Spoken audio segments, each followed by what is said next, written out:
Hey everybody, Smart Silver Stacker here. Hope you're doing well. So another day, another record high price in gold and also some big moves in the silver market today. Now at the time I'm recording this, silver's up about 2%, which might not sound like a big move, but when we look at the chart today, I will show you why today's move suggests that the bull market, which began in February of 2024, is back on for silver. And we'll get into some of the factors that are driving this surge in the price of the precious metals. So let's get to it. Buy your gold and silver at SD Bullion. Right now, new customers can get gold or silver at spot by visiting sdbullion.com/new. Okay, so another day, another record high gold spot price. You can see right now gold spot price trading around $28.40, highest price in history for the yellow metal. Now I've got the weekly chart pulled up here because I want to zoom this out and examine a pattern that we haven't looked at in a while. That is this cup and handle formation on the gold chart, which dates back to the 2011 highs. And the reason I want to revisit this is because I think this gives us a clue of how high gold will run. And I want to play a short excerpt for you from a video that I published at the end of 2023 titled "Keep an Eye on These Trends for Gold and Silver Prices in 2024. The odds are in 2024, we are going to see a break above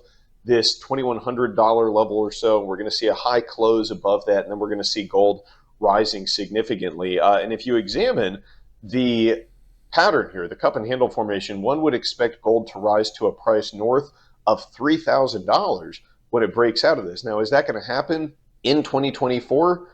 Possibly. It could, maybe not, but I do think we're going to get a lot closer to that level in that year. I mean, it's possible that we could be beginning a multi-year bull market in the price of gold. It might take a little more than 1 year to get to 3,000, but I think it's safe to say that in 2024, we're probably going to see gold, in the $2,300, $2,400 level easily, and possibly higher than that. And it looks like that forecast has played out pretty much exactly like I spelled it out back in that video. And I do suspect that 2025 will be the year that we see $3,000 plus gold. In fact, given the pace at which the gold price is rising, we will likely see that very soon. And while these developments in gold on the backs of trade wars and geopolitical uncertainty and massive debt accumulation are exciting, I believe that what silver did today is even more critical for us stackers. So this trend line here that I've drawn on the silver price chart dates back to February of 2024. That is when the bull market began, which saw the silver spot price rise from $22 all the way up to a high of nearly $35 in October of last year.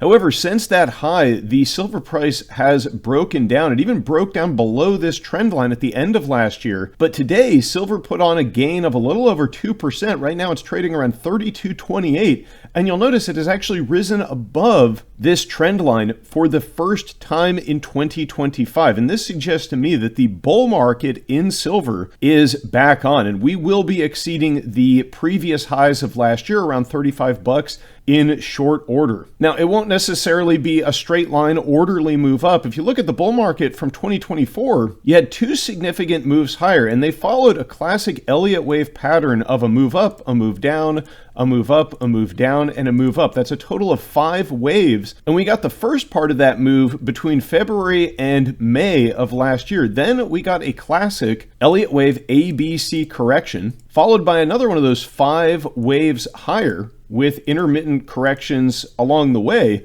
Then we did another ABC correction, which finished in December of last year, just at the end of 2024. And I believe what we have embarked on now is another wave higher, the first wave of another Elliott wave bull run. Now, how far will this first wave take us? I'm not sure. 2 scenarios here. One, maybe we get a correction back down to around the 31 level sometime soon. That was significant resistance for some time there, meaning that that could now become support in this new bull market. Or alternatively, we may see a run a bit higher. Maybe we'll get to 33, 34 bucks on this wave higher, then a correction down to this trend line, and then silver will resume its bull market higher. But the point I want to make here is that the bull market does appear to be back on, and so any dips or corrections on the way up for stackers should be viewed as buying opportunities. Now, financial advice, just my take on things, and when we examine the factors that are driving the bull market in silver. I believe they also suggest that the metals still have some way to go, and I suspect that in 2025, we are going to see new decade highs for silver. Will we take out $50 this year? That's going to depend on a lot of factors, but I am confident at this point that we will exceed last year's highs. We will exceed $35, and we will hit the highest level in the silver price in over a decade. Now, all of this is playing out against a backdrop of trade wars, which are heating up around the world as President Donald Trump imposes tariffs on some of the U.S.'s biggest trading partners. So this is the latest update here from Reuters. China has now imposed targeted tariffs on the U.S.